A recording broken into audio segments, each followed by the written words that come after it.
வணக்கம். நம்ம இன்னைக்கு பார்க்க போகிற தலைப்பு பக்தி இயக்கம். இது பார்த்தீங்கன்னா 12ஆம் வகுப்பு அறயியலில் இருக்கக்கூடிய ஒரு தலைப்பு. இது முக்கியமான தலைப்பும் கூட. தேர்வு படிக்கக்கூடிய நீங்கள் கண்டிப்பாக இந்த பாடத்தை வரி வரியாக படிக்கிறது ரொம்ப முக்கியம். ஸோ கண்டிப்பாக இதிலேருந்து நீங்கள் ஒரு கேள்வியை எதிர்பார்க்கலாம்.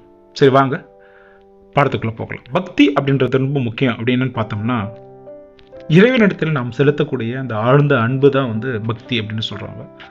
இந்த பக்தி அப்படின்றத சொல் பார்த்தீங்கன்னா பஜ் அப்படின்ற சொல்லிலிருந்து தோன்றியதாக சொல்கிறாங்க. இப்படி செயல்படுத்தப்பட்ட அந்த பக்தி நெறிமுறைகள் பார்த்தோம் அப்படின்னா பக்தி நெறி, கரும நெறி, ஞான நெறி, யோக நெறி அப்படின்னு சொல்லுவோம். இதில் ரொம்ப ஈஸியானது அப்படின்னு பார்த்தோம் அப்படின்னா பக்தி நெறி தான் ரொம்ப ஈஸியானது. ஸோ இதுதான் ஃபாலோ பண்ணிட்டு போகிறாங்க.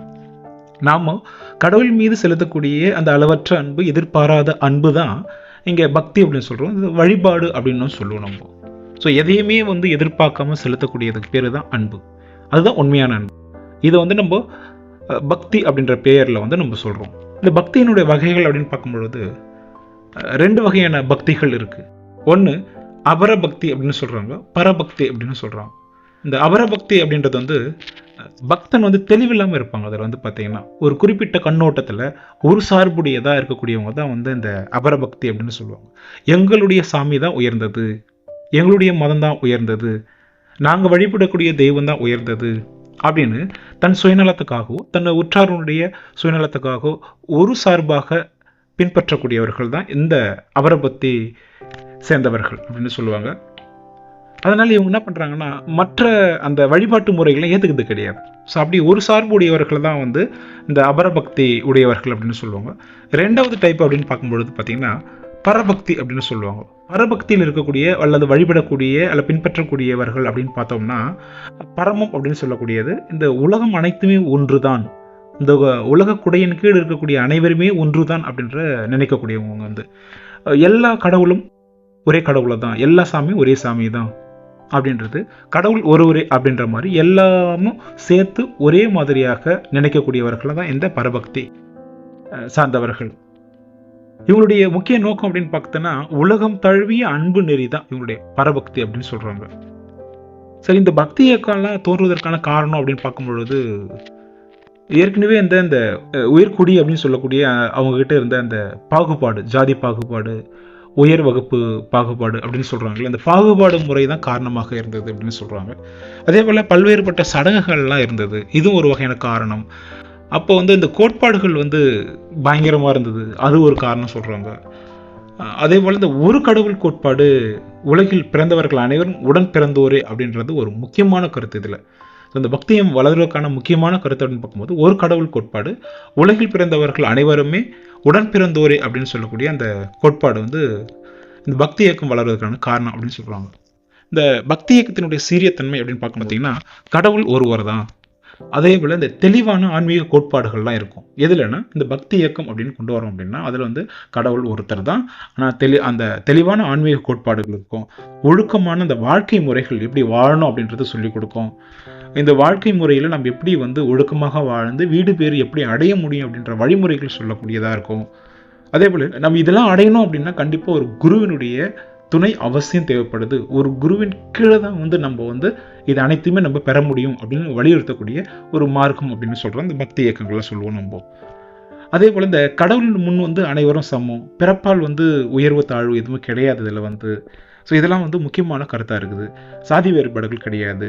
மூட பழக்க வழக்கங்கள்லாம் தான் ஒழிக்கப்படுவதற்கு முக்கியமான காரணமாக இருந்தது இந்த பக்தி இயக்கங்கள். அதே போல் இந்த பக்தி இயக்கங்கள் உயர்ந்தவர்களுக்கே தெரிந்த அப்படின்னு கருதி கொண்டு அவர்களுக்கே உரித்தான மொழிகள் சொல்லாமல் அடிமட்டத்தில் இறங்கி, அதாவது வட்டார மொழியில் மக்களுக்கு புரியக்கூடிய மொழியில் இறங்கி சொன்னதுனால இது கொஞ்சம் உயர்ந்த நிலைக்கு போச்சு அப்படின்னு சொல்லலாம். நம்ம இந்த கொள்கை அப்படின்னு பார்க்கும்பொழுது ஒற்றுமை உணர்வு, சமய நல்லிணக்கத்தெல்லாம் வலியுறுத்துறாங்க. அதனால் இவங்க சொல்லக்கூடிய அந்த முறைகளை பின்பற்றும் பொழுது மக்களுக்கு மன அமைதி கிடைக்குது. ஸோ அது ஒரு முக்கிய சாராம்சமாக இதில் இருக்குது. ஸோ இங்கே பல்வேறு நெறிகள் இருந்தாலும், ஞான நெறி, கர்ம நெறி, யோக நெறி, அப்படி நிறைய நெறிகள் இருந்தாலும், அதாவது வழிமுறைகள் இருந்தாலும் இந்த பக்தி நெறியே சிறந்தது அப்படின்ட்டு நம்ம ஏற்கனவே கூட பார்த்துருக்கோம். பக்தி இயக்கத்தை பின்பற்றோம் அப்படின்னா கடவுளை என்ன பண்ணணும், இடைவிடாத வழிபடணும். அவருடைய நாமத்தை, திருநாமத்தை என்ன பண்ணணும் அப்படின்னா தொடர்ந்து உச்சரிக்கணும். ஸோ இது 2 மட்டும் பண்ணால் போதும். அதோட ஒரு சிம்பிளான ஒரு மக்களுக்கே உரித்தான ஒரு எளிமையான ஒரு அடிப்படையில் கடவுளை வணங்கக்கூடிய ஒரு செயல்முறையாக இது இருந்தது. இந்த பக்தி நெறியை பரப்பதற்கு பார்த்தீங்கன்னா மடங்கள்லாம் ஏற்படுத்தப்பட்டது. ஸோ அதுவும் வந்து இதில் சொல்லியிருக்காங்க. ஸோ அடுத்தது நம்ம பார்க்க போகிறது வந்து நாயன்மார்கள் வந்து ஃபஸ்ட்டு இதில் பார்க்க போகிறோம். நாயன்மார்கள் அப்படின்றது சைவ சமயத்தை வந்து பின்பற்றியவர்கள் தான் வந்து இந்த நாயன்மார்கள். இந்த சைவ சமயத்தை வளர்வதற்கான காரணமும் வந்து இந்த நாயன்மார்கள் அப்படின்னு சொல்லலாம். அதே போல் அந்த நாயன்மார்கள் அப்படின்றது அதில் சைவ சமயம் அப்படின்றது வந்து சிவனை வழிபடக்கூடியவர்கள். இப்போது ஜென்ரலாக சைவ சமயம் அப்படின்னு சொன்னோம் அப்படின்னா சிவனை வழிபடக்கூடிய சமயத்தை சேர்ந்தவர்கள் இவங்க வந்து. ஸோ இதில் வந்து முக்கியமாக வந்து நாயன்மார்கள் அப்படின்னு சொல்லுவோம். இந்த நாயன்மார்கள் அப்படின்றது வந்து 63 சிவனடியார்கள். இவங்கள தான் வந்து நம்ம நாயன்மார்கள். இதை கேள்வி கேட்ட கொஸ்டின் இது வந்து. அப்போ சிவனடியார்கள் எத்தனை பேர் அப்படின்னா வந்து நம்ம ஜென்ரலாக அதான் சிவனடியார்கள் அப்படின்றதுக்கு தனி ஆன்சர் இருக்குது. ஆனால் இங்கே நாயன்மார்கள் அப்படின்னு பார்த்தோம்னா 63 பேர் தான் வந்து இந்த நாயன்மார்கள் அப்படின்றது. இவங்க தான் வந்து சிவனை வழிபட்டவர்கள், அதாவது சிவனை பின்பற்றியவர்கள் அப்படின்னு சொல்லுவாங்க. இவங்க வந்து பல்வேறு பகுதிகளில் வாழ்ந்து தன்னுடைய சிவபக்தியை வெளிப்படுத்தியவர்கள். இதில் முக்கியமான அப்படின்னு பார்த்தோம் அப்படின்னா திருநாவுக்கரசர், திருஞான சம்பந்தர், சுந்தரர், மாணிக்கவாசகர், இந்த 4 தான் வந்து ரொம்ப ரொம்ப முக்கியமானவர் சொல்லுவாங்க. இங்கே சமய ஆச்சாரியார்கள் அப்படின்னு சொல்கிறாங்க. இவங்க சமய ஆச்சாரியர்கள் என்றும் சைவ சமய குறவர்கள் அப்படின்னு சொல்லுவாங்க இவங்க வந்து. அப்போ 4 அப்படின்னு கேள்வி கேட்கறதுக்கான வாய்ப்புகள் இருக்குது. அந்த 4 யாருன்னா ஃபஸ்ட்டு திருநாவுக்கரசர், 2வது திருஞான சம்பந்தர், சுந்தரர், மாணிக்கவாசகர். இதுதான் 4 அப்படின்னு சொல்கிறது. சைவ சமய குறவர்கள் அப்படின்னா இவங்க தான் சொல்லணும். இவங்க வந்து இயற்றிய அந்த தொகுப்புக்கு பேர் வந்து தேவார தொகுப்பு, தேவாரம்னு சொல்லுவாங்க. இவர்கள் பாடிய சொன்ன அந்த கூறிய கருத்துக்கள் அனைத்தும் தொகுக்கப்பட்டது எந்த பேரில் பார்த்தீங்கன்னா தேவாரம் அப்படின்னு சொல்லுவாங்க. இந்த தேவாரத்தினுடைய அந்த முதல் 8 திருமுறைகள் வந்து இவங்க வந்து பாடியிருக்காங்க. இந்த 4 வந்து பாடியிருப்பாங்க. தேவாரத்தில் இருக்கக்கூடிய முதல் 8 திருமுறைகள் வந்து இந்த 4 வந்து பாடியிருப்பாங்க. அதே போல் இந்த நாயன்மார்களுடைய பாடல்களை தொகுத்தவர் ரொம்ப ரொம்ப முக்கியமான ஒரு கேள்வியாக இருக்கும். இதை வந்து கேட்ட கொஸ்டின் இது வந்து நாயன்மார்களுடைய பாடல்களை தொகுத்தவர் யானா நம்பியாண்டார் நம்பி. அதுக்கடுத்தது இந்த பிற்கால சோழர்கள் காலத்தில் வந்து வாழ்ந்த இந்த சேக்கிழார் ரொம்ப முக்கியம். இந்த யாருடைய காலம்னா பிற்கால சோழர் காலத்தில் வாழ்ந்த இந்த சேக்கியார் 63 நாயன்மார்களின் வாழ்க்கை வரலாற்றை தொகுத்து அருளினார். ரொம்ப முக்கியமானது. அதுதான் வந்து இந்த தொகுப்புக்கு பேர் தான் வந்து பெரிய புராணம் அப்படின்னு சொல்லுவாங்க, அல்லது திருத்தொண்டர் புராணம். இங்கே ரொம்ப முக்கியமான கேள்வி எனக்கு கேட்ட கொஸ்டின். இந்த ஏரியா வந்து பெரிய புராணம் அப்படின்னா ஆசிரியர் சேக்கிழார். அதுக்கு இன்னொரு பேர் இருக்கு, திருத்தொண்டர் புராணம் என்று அழைக்கப்படுகிறது. அடுத்ததான் நம்ம பார்க்க போகிறது வந்து 12 திருமுறைகள் அப்படின்றது. 12 திருமுறைகள்னா 12 திருமுறைகள் இருக்கு. அதில் திருஞான சம்பந்தர் வந்து பார்த்தீங்கன்னா அவருடைய திருமுறைகள் வந்து 1, 2, 3 முதல் 3 திருமுறைகளை பாடியவர் யாருன்னா திருஞான சம்பந்தர். இதுக்கு பேர் வந்து திருக்கடை காப்பு அப்படின்னு சொல்லுவாங்க. அதுக்கு அடுத்து இருக்கக்கூடிய 3 பாடல், அதாவது 3 திருமுறைகள், 4, 5, 6 திருமுறைகள் யாருடையது அப்படின்னா திருநாவுக்கரசருடையது. அடுத்தது 7ஆம் திருமுறை கேட்டிருக்காங்க, அதுவும் வந்து சுந்தரர். ஸோ ரொம்ப முக்கியமான ஒரு கொஸ்டின் இது அப்படின்றது. முதல் 8 திருமுறைகளை பாடியவர் இந்த 4. அந்த 4ல் ஃபர்ஸ்ட் திருஞான சம்பந்தர் முதல் 3 பாடியிருப்பார். அடுத்து இருக்கக்கூடிய 3 வந்து திருநாவுக்கரசர், 4, 5, 6ன்றது. அதுக்கு அடுத்து இருக்கக்கூடிய அந்த 7ஆம் திருமுறை வந்து சுந்தரர் வந்து பாடியிருப்பார். ஸோ அது தெரிஞ்சுக்கணும் நம்ம வந்து. அடுத்தது 8ஆம் திருமுறை வந்து பார்த்தீங்கன்னா மாணிக்கவாசகர் பாடியிருப்பார். இதுதான் வந்து திருவாசகம் அப்படின்னு சொல்லுவாங்க. இந்த 8ஆம் திருமுறை தான் வந்து நம்ம திருவாசகம். ஸோ 9ஆம் திருமுறையில் இருக்கக்கூடிய நூல் வந்து திருவிசைப்பா, திருப்பல்லாண்டு சொல்லுவோம். ஸோ இதை பாடியவர்கள் அப்படின்றது அருளியவர்கள் அப்படின்னு சொன்னால் திருமாளிகை தேவர், சேந்தனார் மற்றும் அருளாளர்கள் அப்படின்னு சொல்லுவாங்க. அடுத்ததாக வந்து 10ஆம் திருமுறை திருமந்திரம்னு சொல்லுவோம் நம்ம. இந்த திருமந்திரத்தை வந்து அருளியவர் யார் அப்படின்னா திருமூலர் அப்படின்னு சொல்லுவோம் நம்ம வந்து. இது முக்கியமான ஒரு கொஸ்டின், இது கேட்ட கொஸ்டின் இது. அடுத்ததான் வந்து 11ஆம் திருமுறை. இது வந்து தோத்திர பாடல்கள்னு சொல்லுவாங்க. ஸோ இதை அருளியவர்கள் அப்படின்னு பார்த்தோம்னா திருவால வாயுடையார், பட்டினத்தடைகள், காரைக்கால் அம்மையார், நம்பியாண்டார் நம்பி. ஸோ இவங்கெல்லாம் அருளியது தான் வந்து இந்த 11ஆம் திருமுறை தோத்திர பாடல்கள் சொல்லுவோம். அதுக்கு அடுத்தது முக்கியமானது 12ஆம் திருமுறை. இதுதான் வந்து நம்ம பெரிய புராணம் சொல்லுவோம். இப்போ ரீசெண்டாக பார்த்தது நம்ம இந்த பெரிய புராணத்தை அருளியவர் சேக்கிழார். அடுத்தது முதல் நபராக பார்க்கக்கூடியவர் வந்து நம்ம பார்த்தீங்கன்னா திருஞான சம்பந்தர். திருஞான சம்பந்தர் சோழ நாட்டில் சீர்காழியில் சிவபாத இருதயர் என்பவரின் மகனாக பிறக்கிறாரு. தமது 3வது வயதில் இறைவி உமாதேவியால் ஞானப்பால் ஊட்டப்பெற்றவர். கேள்வி கேட்கலாம், ஞானப்பால் ஊட்டப்பெற்றவர் இறைவனால் உமாதேவியால் ஞானப்பால் ஊட்டப்பெற்றவர் யாருன்னா இங்க திருஞான சம்பந்தர். ஏற்கனவே பார்த்த மாதிரி தேவாரத்தில் வந்து முதல் 3 திருமுறைகளை பாடியிருக்காரு. இவர் வந்து சமணர்கள் வென்று சைவத்தை வந்து நிலைநாட்டியவர் இவர். சரி, இவருடைய அற்புதங்கள் அப்படின்னு பார்க்கும்பொழுது என்னென்னலாம் அற்புதங்கள் இவர் ஆற்றியிருக்கார் அல்லது செய்திருக்கார் அப்படின்னு பார்க்கும்பொழுது, மயிலாப்பூரில் இறந்த பெண்ணின் எலும்பை எடுத்து பெண் உருவாய மாற்றியிருக்காரு. அதே போல் சம்பந்தர் பதிகத்தால் திருமறைக்காடு, அதாவது வேதாரன்னு சொல்லக்கூடிய அந்த சிவாலயத்தில் கதவுகள் வந்து திறக்கப்படுறது இவருடைய பதிகத்தால் திறக்கப்பட்டது. அப்புறம் திருவோத்தில், அதாவது செய்யாறில் ஆண் பனையை வந்து பெண் பனையாக மாற்றினது. ஸோ எல்லாமே வந்து திருஞான சம்பந்தருடைய திருவிளையாடல்கள்னு சொல்லலாம். அதே போல் திருக்கொள்ளம்புதூரில் பதிகம் பாடி ஓடத்தை வந்து ஓட செய்தது, வைகை ஆற்று நீரினை வந்து எதிர்த்து ஓடும்படி செய்தது, பாண்டி நாட்டிற்கு சென்று அந்த மாரவர்மன் அரிகேசரியை சமணத்திலிருந்து சைவத்திற்கு மாற்றியது, சமணர்களை வந்து அனல்வாதம் புனல்வாதம் ஆகியவற்றில் வெற்றி பெற்றது, மதுரையில் வந்து போதி மங்கை என்ற இடத்திற்கு சென்று பௌத்தர்களை வாதத்தால் வென்றது. ஸோ இதெல்லாம் இவர் செய்தது.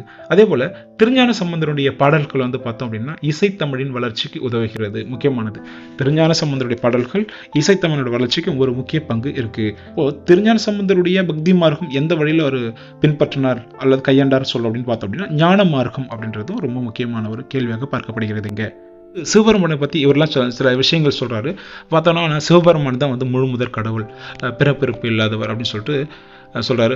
உயிர்களின் பிறவி பிணியை தீர்ப்பவர் இவர் தான், தம்மை வந்தடைவர்களை அவருடைய இன்னல்களை வந்து நீக்கி வீடு வேறு தருபவர் இவர், தாம் இன்புறுவது போல் பிற உயிர்களையும் இன்புறச் செய்பவர். இவ்வாறெல்லாம் வந்து சிவபெருமான் மீது முக்கியத்துவத்தை கொடுக்குறாரு இவர் வந்து.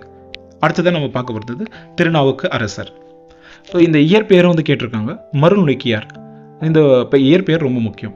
இவர் திருமுனைப்பாடி நாட்டில் உள்ள ஓணனார் மாதினியார் தம்பதியருக்கு மகனாக பிறந்தார். இந்த கேள்வியும் கேட்ட கொஸ்டின் எல்லாமே வந்து பொறுத்துக்களை கேட்டிருக்காங்க, ரொம்ப முக்கியம். இவருடைய இயற்பெயர் வந்து மருள்நீக்கியார். எந்த நாடு அப்படின்னா திருமுனைப்பாடி நாட்டில் திருவாமூரில் புகழனார் மாதினியாருக்கு வந்து மகனாக பிறக்கிறாரு. சமண சமயத்தை தழுவிய பிறகு இவர் வந்து தர்மசேனர் என்று அழைக்கப்படுகிறார். சமண சமயத்தை தழுவிய பிறகு இவர் வந்து தர்மசேனர் அப்படின்றத பெயர் வச்சோம். அடுத்ததா சம்பந்தர் வந்து அப்பர் எனவும் அழைக்கப்பட்டார். முக்கியமான ஒரு கேள்வி இது வந்து. அப்போ சம்பந்தர் வந்து அப்பர் என்று அழைக்கப்பட்டவர் யாருன்னா திருநாவுக்கரசர். அதே போல் சூளை நோயால் தாக்கப்பட்ட இவர் தன் சகோதரி திலகவதியாரால் சமணத்திலிருந்து சைவ சமயத்திற்கு மாற்றப்பட்டு சூளை நீக்கப்பட்டார். இது வந்து கேட்ட கொஸ்டின் தான், இது ரொம்ப முக்கியமானது. அப்போது அப்பர் வந்து எந்த சமயத்திலிருந்து எந்த சமயத்துக்கு மாறினார், அப்போ மாறுவதற்கு காரணமாக இருந்தார் யாருன்னு கேள்வி கேட்பாங்க, ரொம்ப முக்கியம்.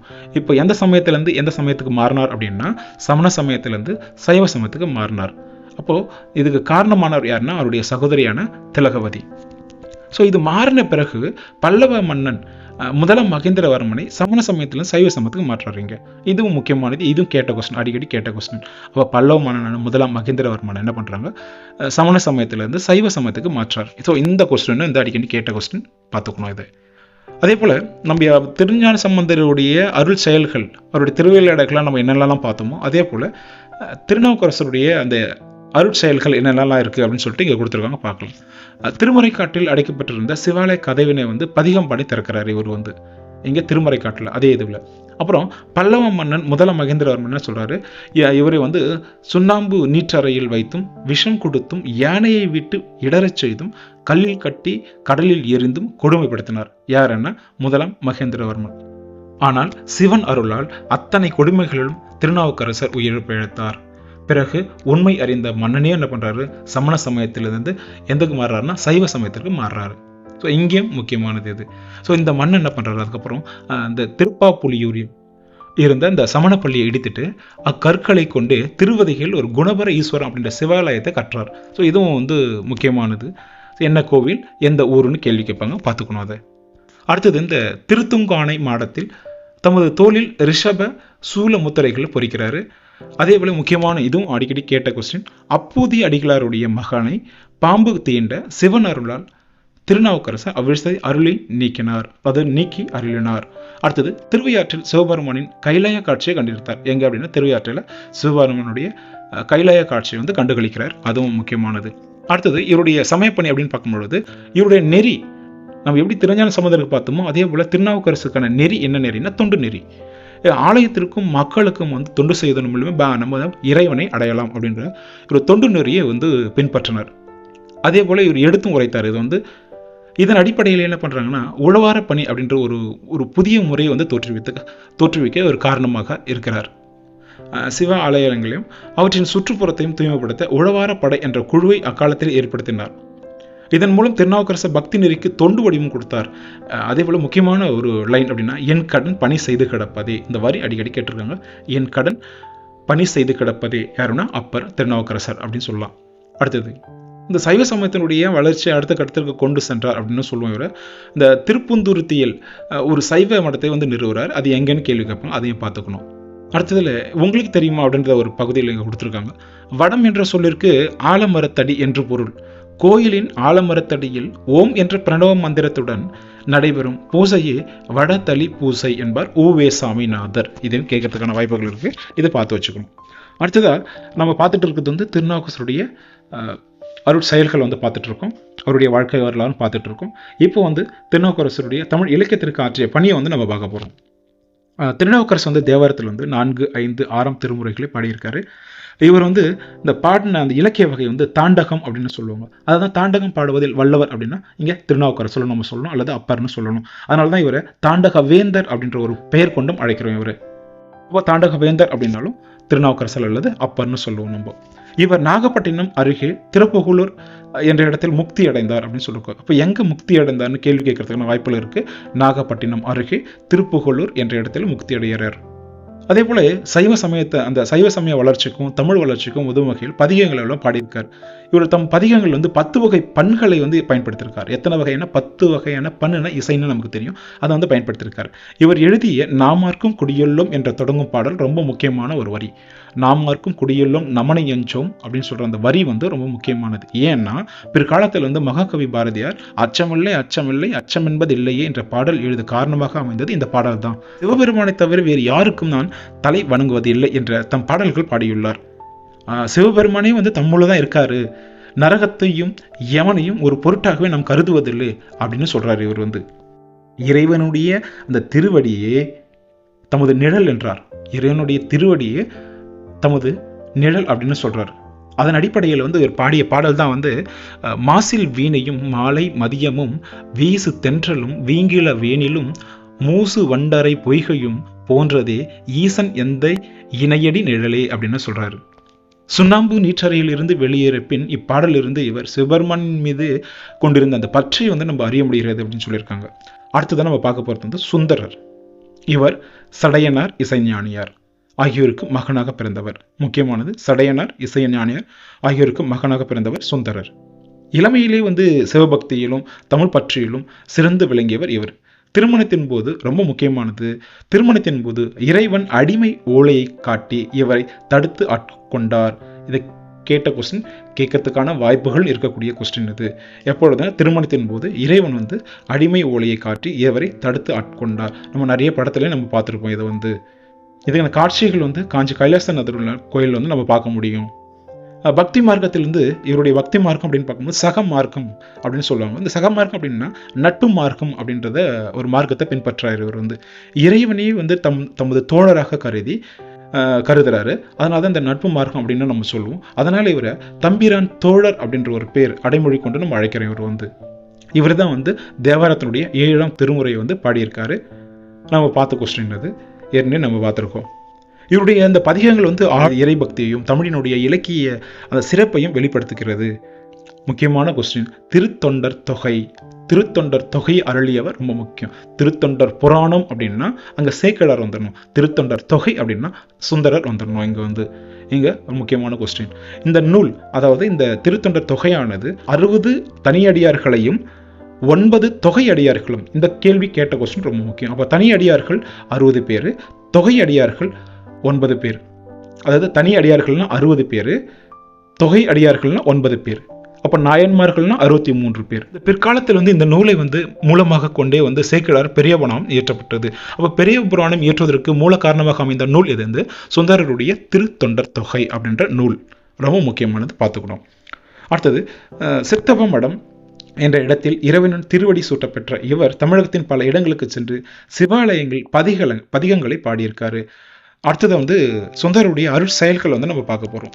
நாகப்பட்டினத்திற்கு அருகே இருக்கக்கூடிய இந்த திருக்குண்டையூரில் இவர் நெல்மலை வந்து பெற்றார் தகவல். அடுத்தது திருப்புகலூரில் செங்கல்லை வந்து பொன்னாக்கினார். செங்கல்ல வந்து பொன்னாக்குறது, திருமுதுகுன்றத்தில் இறைவன் அளித்த அந்த பொன்னை ஆற்றில் போட்டு திருவாரூர் கமலாலய குளத்தில் எடுத்துக்கொண்டார் அப்படின்னு சொல்லுவாங்க.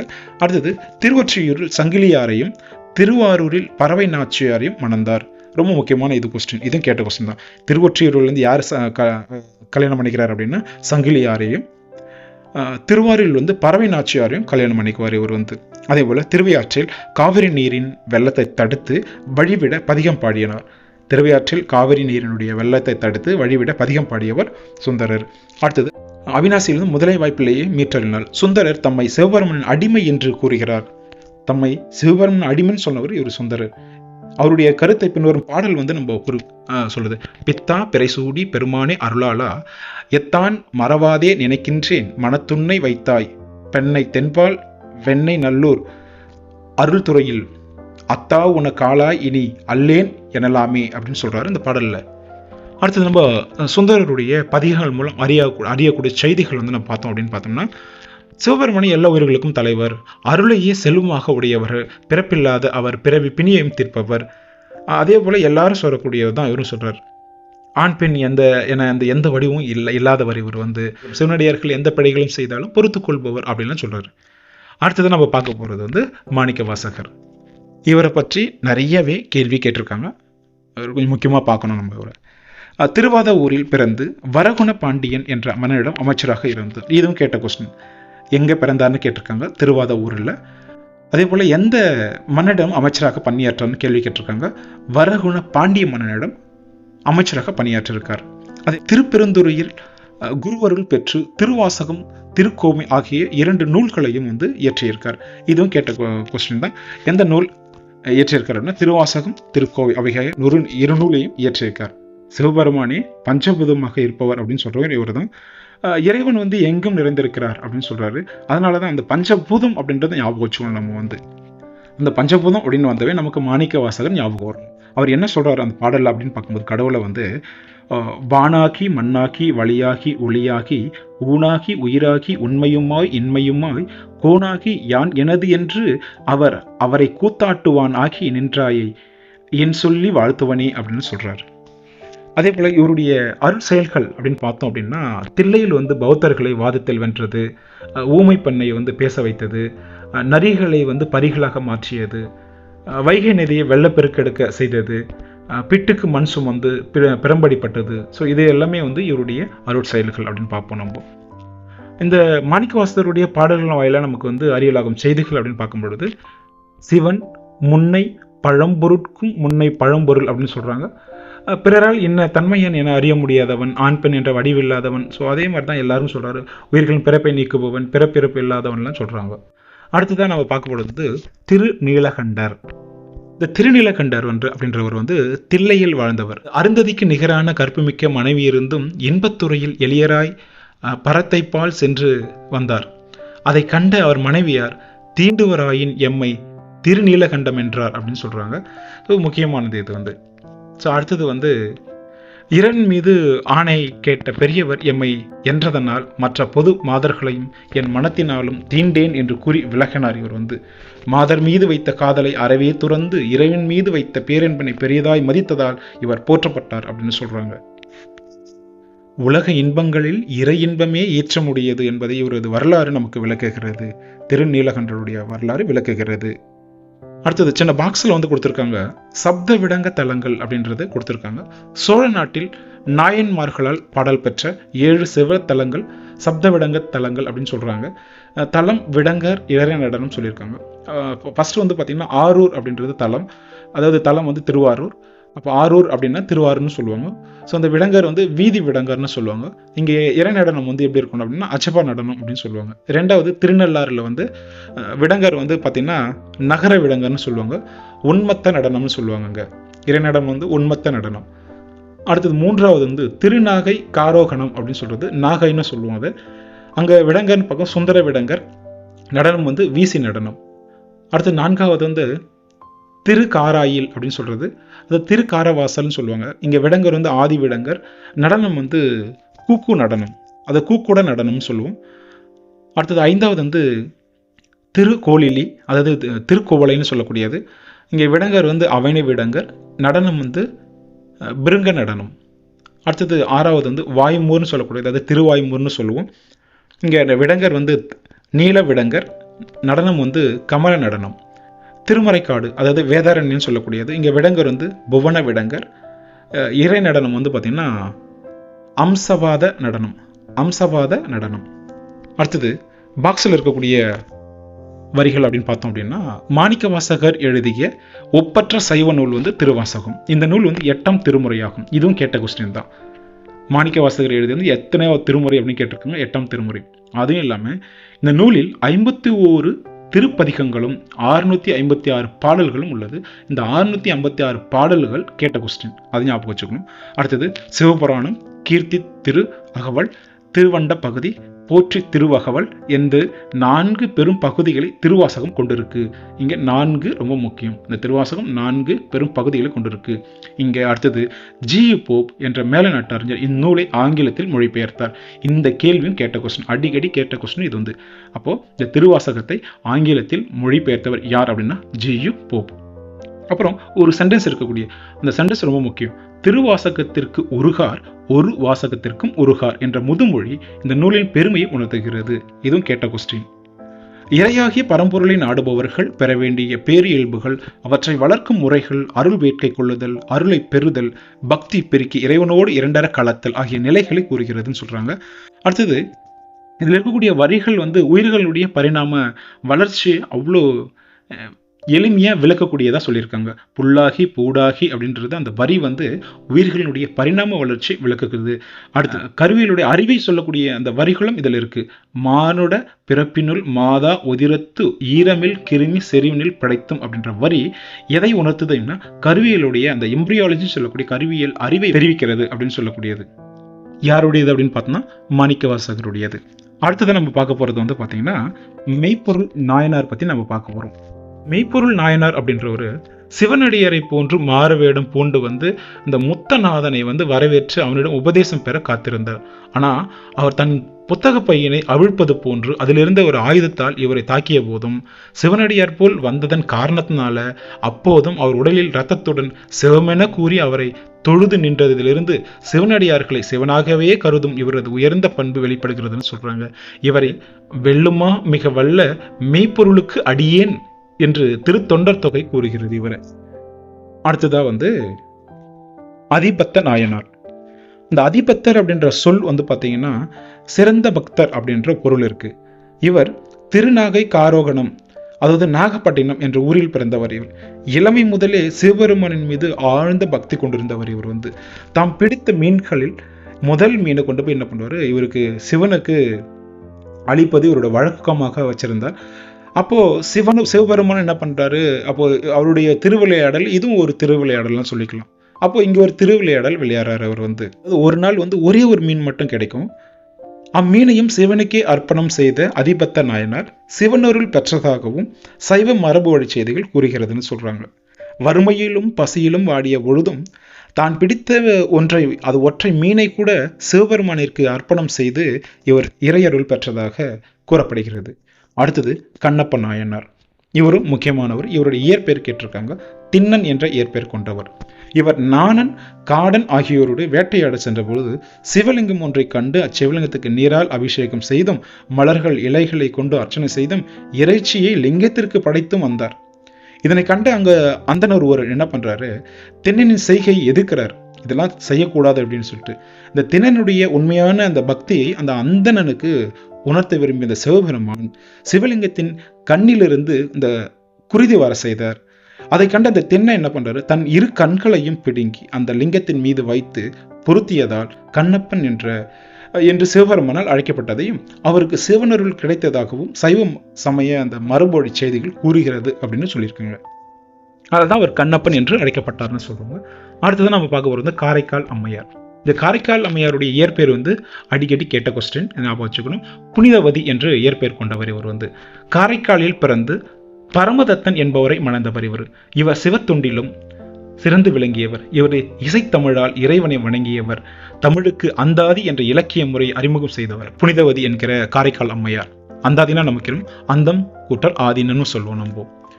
அதனால இந்த பல அந்தாதி நூல்களை வந்து எழுதியிருக்காங்க. அதுல அற்புத திருவந்தாதி, திருவாலங்காட்டு மூத்த திருப்பதிகம், திருவிரட்டை மணிமாலை போன்ற நூல்களை அருளியிருக்காரு.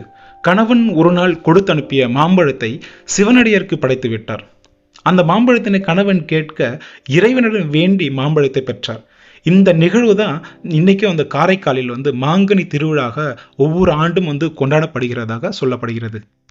அடுத்ததா மங்கையர்க்கரசியார், ரொம்ப முக்கியமானவர்.